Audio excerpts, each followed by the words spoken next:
Hey, it's Craig Syracusa, and welcome to another episode of Walk in Faith, the show where we go beyond the image and we discover who our guests really are. You might know them from TV, the big screen, or even the world of sports, but do we really know who they are as a person? Do we know what motivates them? Do we know what inspires them? Well, that's what we're here to find out. Actor Anthony Mangano is back to talk about his role in the Academy Award-winning film Green Book. Stay tuned and walk with me.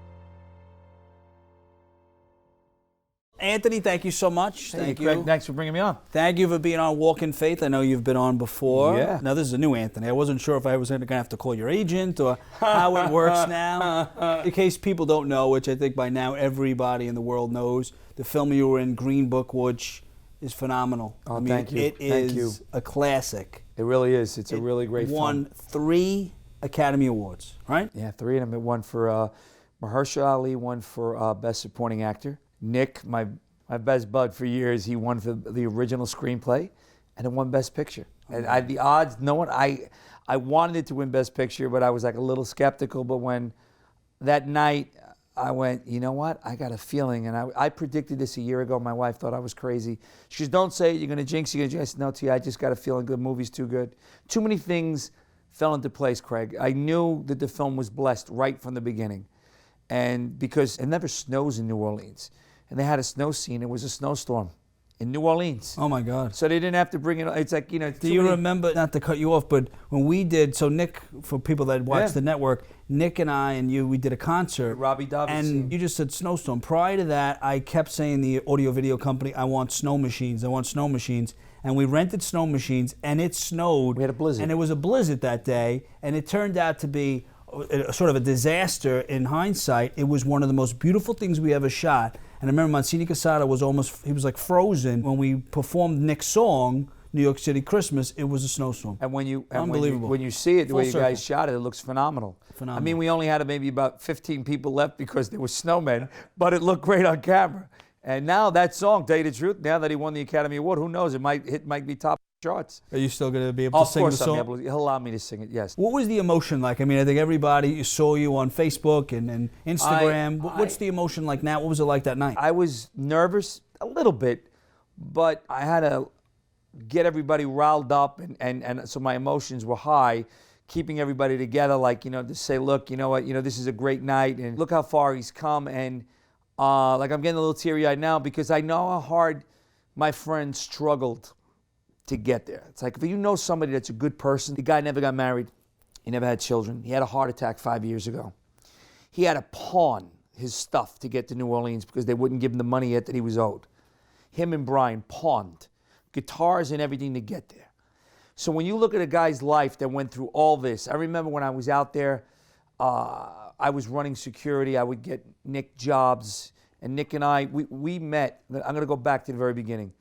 Our dads were friends. When Tony Lipp, who the movie's about, and everybody knows The Sopranos, he played Carmine on the show. He was the maitre d' and the bouncer at the Copacabana. My dad sang there and knew him from that nightclub and other nightclubs. So they were friends. And then 41 or 42 years ago, we were out somewhere, and there was Tony with Nick and my father and me, and Nick and I became friends. And we used to go on casting calls as kids. And I kid you not, we would go around in the rain and the snow, handing out pictures just to get extra work if you could. I wasn't even union yet. I was non-union. Nick was union.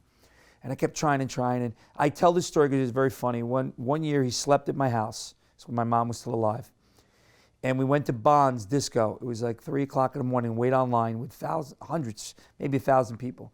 And we got inside, and there was like a phone booth with a mirror. And we had to stick our head in the mirror. This is, as degrading as this sounds, we did. Woody Allen supposedly was behind there. Supposedly.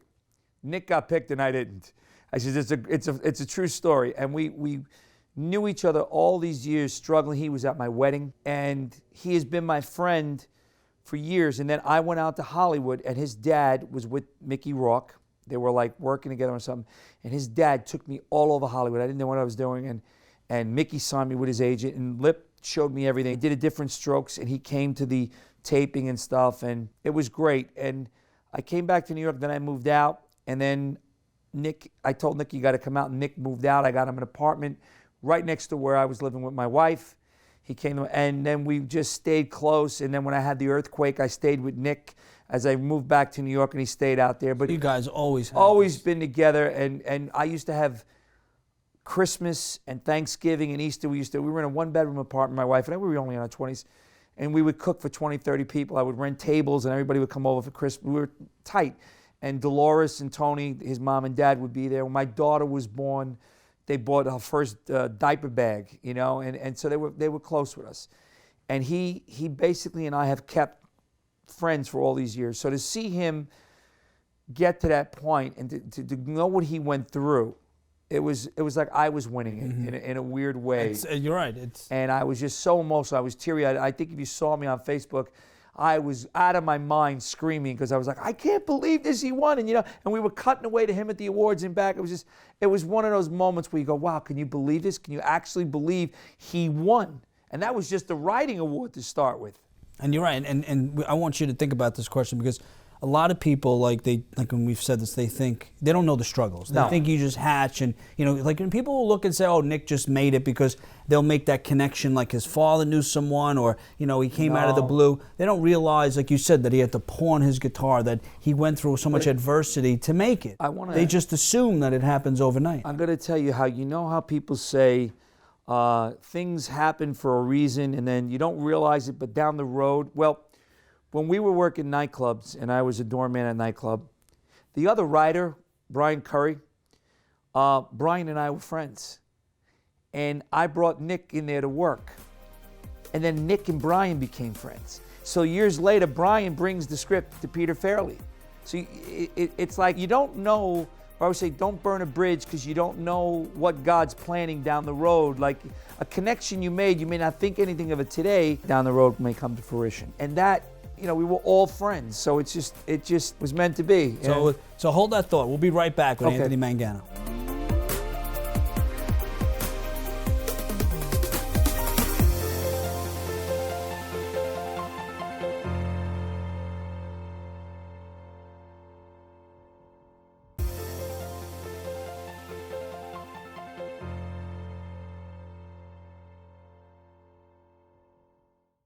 Welcome back. Thank you, Anthony. Thank you. So let's just get back to this a little bit. So you mentioned how Nick won the Academy Award, 3 of them, and he was on. I mean, he worked here a lot. I mean, he did Breaking Bread with us. Yes. We did the concert, and I was telling the story. We were talking over there at the doorway, and he was telling me about this story about his dad, and it was probably 5 years ago. And then you told me, and it's fascinating, just like you said, it's about the people you meet along the way, and the bridges and fruition, and you don't know who you're going to meet and why God has sort of put them into your path. So it's everyone you meet. Like you and I. Yeah, exactly. I mean, we met. I have it still written. Joe D'Onofrio's friend. But you don't know why. So the idea is like we meet certain people, and we're not supposed to say, what can this person do for me? I mean, I like to think, what can I do for that person? But you don't know about the people that you meet throughout your life. And in this case, how you met Nick, and how Nick met Brian, and Brian met Peter. And you always see how God was there the whole time. Guiding the whole thing. Orchestrating. And, I'm going to interject here. I just want to let your viewers know something. This film is 100% true. There were a lot of bad things said. When you try to do great things in life, people, for some reason, have to come out and attack. This was a blessed film. I always said his mother was very religious, and I always made a joke. I said his mom was talking to God and asking him for helping Nick, and Tony was making a deal. But Nick released tapes because there was some little bit of backlash, and there were actual tapes of Dr. Shirley talking about how he loved Tony and how Tony loved Dr. Shirley and how it was true. Their road trip was true. You made movies. Sometimes you take a little liberty here and there to make a great film, but everything about the film was true. It was accurate, it was on the money, and they really cared about each other. They became the best of friends. They died within a few months of each other. They passed away.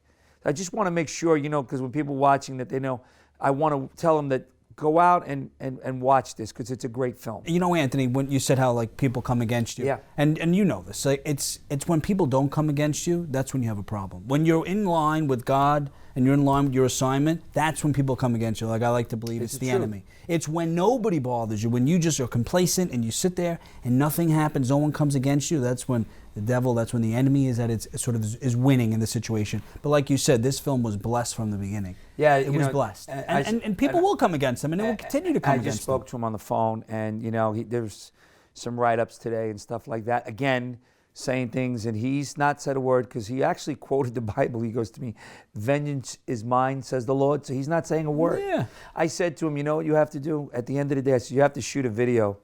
You're sitting at your desk in your tuxedo, and you got one Oscar there, one Oscar there. You just look at one, you look at the other, and just smile at the camera because you were blessed. You don't even have You to don't do have to that. do that, but You're right. just in general, he's got 2 Oscars, and people love the movie. So it's a great thing. The movie is fantastic. I mean, when you told me what was happening throughout this process. I remember telling you from the beginning. Yeah, and I was like, but just to hear the adversity that he went through, and I like to think too, it's just part of our testimony, right? And he's a religious guy. He's very religious, Nick. No, he he's really great. is. Okay, so now he has all this success, and this happened to you in your life. He has all these Academy Awards, photos with Lady Gaga. He's a celebrity, Oh, right? God, he's the right? toast And of the then town. it's like, okay, so how do you stay humble? I mean, has he been? I mean, it seems like he hasn't been affected, but how do you not sort of conform to Hollywood? I think it's because he's been through so much that maturity sets in. I guess when you're younger, you might succumb to temptation and get cocky and all that stuff. But his thing is just moving forward. So he's going to go on to do other projects now that he's wanted to do for years. So he's got his head straight. I think it's because sometimes I think like success comes to people that can handle it at a certain age. Mm-hmm. Maturity breeds success. Success goes along with maturity for longevity. I would think if you know what you're doing and you handle it right, you should be able to adapt and not get caught up in the Hollywood aspect of it, but just keep making great products and let the people love them and go and see them. You know, he's got a Christian film that I believe Mel Gibson's going to do. The talk is yes. So he's going that route too. He's not just doing mainstream Hollywood. He's got other stuff in the files, so to speak. I mean, Spielberg is one of his champions. I mean, these are names that are, you know. I know we talk about it, but you know what? Spielberg saw the film and took it over. He thought it was a masterpiece. Remember I told you? He called it a masterpiece. It was the best buddy film since he saw Butch Cassidy and Sundance Kid. That's a big compliment coming from him. So he loves Nick. So, you know, there's a lot of things that Nick's meeting with, I mean, Stallone, Gaga, amazing. Vince Vaughn. It's like a different ballgame, whereas before the Golden Globes, nobody... But all of that, I mean, yeah, it's wonderful. It is. But, Yeah. But what makes it so inspiring is that he never gave up. He never like a lost Rocky. his faith. Right? He continued. He built such a foundation. I mean, I know you guys spoke every day, and you always spoke about the Bible and passages, but he built such a strong foundation. He never gave up. And 35 years later, or 40 years later, Yeah. you know, and people don't understand. It's a sacrifice being in this business. I know Sure. the glamour and the glitz and all that, but it's a sacrifice. It's a lot easier to get a job and get a salary and not have to worry about how am I going to support my family. When we were working together, I was staying with him. We were like, there wasn't a lot of income at the moment. Man, we would make, his mother sent the recipe, and I would make this macaroni with red sauce and tuna. But I'd make a pot of it that it would last for a couple of days. And we were like, you know, you do what you got to do. You know, you struggle. And he struggled. Believe me, he struggled. He struggled. So his success, he's well-deserved. Well, you know what I pray for him now? I pray that he meets a good girl and he winds up maybe having a kid. Because then it's like that would ground him even more so. So that, you know, responsible, you know, being a dad, you know, when you have a child, your whole focus, you know, you're out, you got to concentrate on certain things. So that's my prayer for him. Not my wish, my prayer. Ultimate success, yes, but that would be it for him. But he sacrificed. He really did. And he deserves it. He's a good guy. He deserves that success. Anthony, when we come back, I want to hear more about you. We spoke about Nick for a while, but I want to hear about some of the projects that you're working on. I know we have City of Churches coming up, so we'll be right back with Anthony Mangano.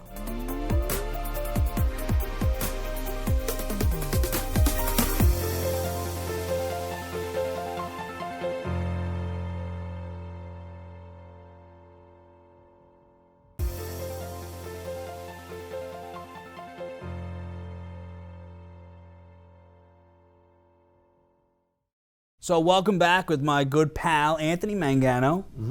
Is you still going to go by Anthony Mangano now that you have an Oscar? And how does that work? Anthony Mangano. Sir I Anthony. think I'm going to get the Queen tonight, just for the heck of it, like everybody else. Yeah, right. Sir Anthony Sir, Mangano. yeah, sure. You physically get, do you get an Oscar? Are you able to get one? I think we're getting something. I don't know what we're getting. I don't know. If I had to pay for it, I would. Makes a good paperweight in the house. My wife's a school teacher, so we can keep some of the stuff down there. I've got a lot of them in the house from City of Churches that they're just all around, which is nice. But I'm going to find out. I really didn't ask because I didn't want to impose. But if they'll bring it up, it would be nice to. That would be amazing. That'd be amazing. Now that it's on my resume, which would be nice. And now you mentioned City of Churches. So yeah, I'm looking forward to this. So you have another upcoming season. You get ready for pre-production. Yeah. And how many seasons? How many episodes and seasons? We're going in a fifth season since you recommended me for the hosting thing. And I was honestly, I'll never forget this. When you recommended me, I said yeah, and then I'm home going, what did I get myself into? I've never hosted before, and I made these giant cue cards up because I was afraid I couldn't memorize it. And we went to the set, and then we went, what the heck with that? Just wing it, and it worked out well, and Lumiano, our producer, is great. They're a great guy, and Lorenzo and the rest of the crew. Some of them are here. Evan's not that great, but well, he's all right. He brings great coffee for me. I'm kidding. They're just great, great. And we're on our fifth, I believe. And you won how many awards on this? 2 awards, right? We won 2 for City of Churches. Unbelievable. And then we won 2 for the Christmas specials, which that to me is really cool. Because that one I came up with in my own mind. So that kind of made me, love the hosting thing with the Christmas thing. When I came to you and Art with the idea, you guys looked at me like I was nuts. Yeah. I was like, okay. But in the end, it wound up being such a successful show. Yeah, I want to look forward to doing another one. I really do. That's why I'm putting it out there now. I know. That's why I want to do the third one. He's cut me off, but I want a third one. Back to the show. So what else do you have going on? Now that you're in a film that won 3 Oscars. What do you have going on? Any films, projects that you could share with us? Any screenplays? I've got a screenplay that Nick's, 2 of them actually Nick's attached to, from way back. One's a Christmas special, Christmas movie. Sorry, snuck it in there. It's a Christmas movie, and it's called The Brooklyn Christmas. That's the title. We just won the Garden State Film Festival. We've won a lot of awards, and the thing hasn't even been made yet, just on the story. The story's really cute. I wrote it originally for Joe Mano and myself. Now, if we do it on the low end, we'd probably play the roles. If we go on a high end, but not Nick's attached, I want to go on a high end. I'm looking at Paul Rudd, Adam Sandler, guys like that to play the role that I would have played. And for Horatio, which was Joe, I love Josh Gad. He's my ideal guy to play that. So we're looking at Nick's attached, and we're getting a lot of heat, so to speak, from that. And the other movie is called Heart and Soul, the short I did about my dad that we may turn into a feature film, which we're working on now. But you know how it is. It's like everything. It's nothing till it's something, but it's in the process, so it's close. If it happens, it's going to be great.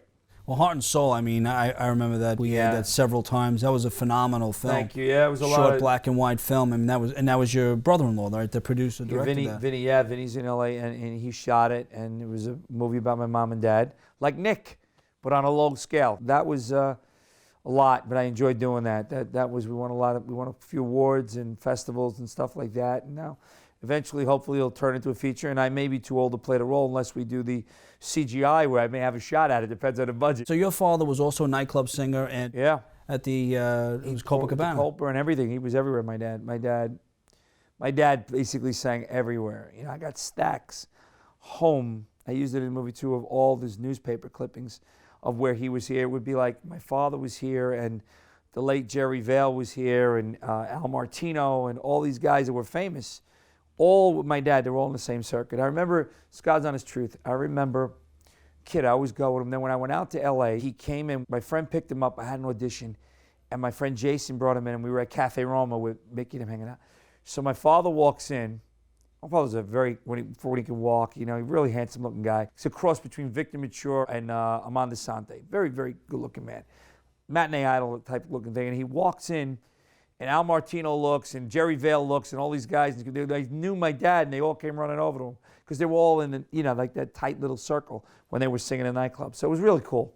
So, and, he's 89 now, he's pushing 90, but, the MS is reared his head, so he's basically wheelchair bound, but he's still going.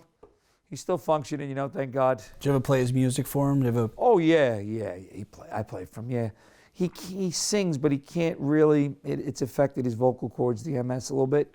So he does the best he can, you know. So it's kind of, he loved the movie when we did it, you know. So it was a nice tribute to him and my mom, you know. Yeah. So if it goes to a full production, that'd be great. Great. We'll see. It's in God's hands. Now, you've been in this business 40 years, right? You said Yeah. that? So throughout these 40 years, what have you learned, and what could you say to someone that sort of wants to follow in your footsteps? What would you say to them? I would say that it's not easy. I don't want to lie to anybody. It's not my thing. You got to want it. You got to have a lot of scar tissue, because you get rejected a lot. And you've got to have perseverance to, you know, there's a great line from Rocky Balboa, the movie. You know, when he's talking to his kid, it ain't about how hard you get hit. It's about how hard you get hit and you get knocked out and get up. That's how winning's done. That's how champions win. That's the same thing, that you're going to go through trials and tribulations. Unless by some chance you just become an instant success, it can happen. But the odds of that is slim to none. And you've got to keep trying. You know, you got to, and maybe create your own content, like write your own film, write your own one-man or one-woman show. And because it's changed, because now, used to be, there was only a limited amount of things. Now it's YouTube and all these things. People are becoming success, and some people are becoming success that shouldn't be becoming success just because they're being themselves. That's not really performing, but that's the way of the world. So I can't change it, but there's always that opportunity that I didn't have. You know, no one's gonna look at a guy like my age trying to break dance on a floor. It's not gonna happen, you know, do something crazy. I might get a lot of hits on YouTube. It might get it as a comical satire, but you understand what I mean. It's just, there's more of an opportunity and more content out there. There's so many. You got Netflix, Amazon.